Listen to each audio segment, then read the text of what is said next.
हर दिन के पल को चेतना में जियो। जो पीछे चला गया उसका ना राग मन में हो, ना ही आने वाले कल के सपनों की नींद में डूबे रहो। इसी क्षण अर्थात सचेत अवस्था में पूर्ण जियो। अंधविश्वास किसी पर मत करना, चाहे वो धर्म ग्रंथ हो या किसी महानुभाव का कहना, जब तक वो तुम्हारी अपनी बुद्धि और विवेक की कसौटी पर खरा ना उतरे। 4 आर्यक सत्य हैं। 1, जब तक सृष्टि रहेगी दुख मनुष्य के साथ छाया की तरह चलेगा। 2, इस दुख का कारण है वस्तु से स्वयं को पकड़ के रखना। जो वस्तु क्षणभंगुर है तो मार्ग क्या हो। 3, मुक्ति के लिए विवेक जगाना आवश्यक है। स्वयं को केंद्रित रखो। जो आए, चाहे दुख की सूचना या आनंद की परछाई, उसके बीच स्वयं को स्थिर रखो। 4, इस मार्ग पर दुख के बंधन टूटेंगे और परम सत्य की उपलब्धि होगी। ये संसार जिसे हम यथार्थ मानते हैं दुख और पीड़ा का क्षणभंगुर खेल है। जो जन्मा है उसकी मृत्यु निश्चित है।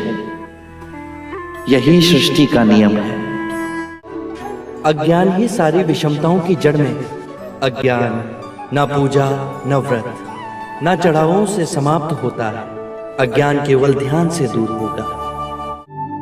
सौंदर्य अनित्य है, इसीलिए भाव बोध से मुक्त पुरुष न सुंदरता से सम्मोहित होता है और न ही कुरूपता से विरक्त। जिस क्षण तुम्हारे अंतर में ये भाव उत्पन्न हुआ कि तुम पाप कर रहे थे, उसी क्षण तुमने स्वयं अपनी मुक्ति के मार्ग पर पहला पग धर दिया है। सत्य के मार्ग पर चलते हुए 2 भूल हो सकती है। पहला, पूरा रास्ता तय ना करना और दूसरा, उसे आरंभ ही ना करना। घृणा से घृणा नहीं मिटाई जा सकती। घृणा मिटती है केवल प्रेम से, और ये प्रकृति का अटल सिद्धांत है। जीवन मरण हर मनुष्य के जीवन का क्रम है। यदि हम चैतन्य हो इस पूरे विधान को समझें तो हर दिवस ऐसा जीवन जी सकते हैं जहां शांति, सद्बुद्धि, आनंद, संतोष का सर्वदा वास होगा। जोश से भयंकर कोई अग्नि नहीं, घृणा से भयंकर कोई जानवर नहीं, अविवेक से बढ़कर कोई जाल नहीं, लालच से बढ़कर कोई बाधा नहीं। व्यक्ति का मन ही उसका सबसे बड़ा शत्रु है, जो उससे अनुचित कार्य करवाता है। हम जो सोचते हैं उसका ही परिणाम बनते हैं। अच्छा विचार अच्छा परिणाम देता है, बुरा विचार बुरा परिणाम। ये प्रकृति का अटल नियम है। करुणा से ही हम दूसरे जीव की पीड़ा समझ सकते हैं, उसका दुख दूर कर सकते हैं। हम कितनी भी पुण्य की बातें पढ़ लें, कह लें, जब तक वो आपके अपने कृत्य ना बन जाए तब तक कोई लाभ नहीं।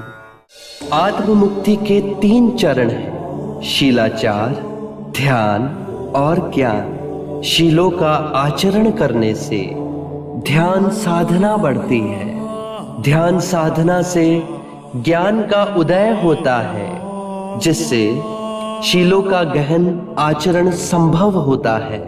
इससे हम लोभ, क्रोध और अज्ञान से मुक्त होकर आत्म मुक्ति, शांति और आनंद की प्राप्ति कर सकते हैं। इस शरीर रूपी जन्म में ही नहीं, शरीर के पश्चात वाली यात्रा में भी जैसा कर्म होगा वैसा ही फल होगा।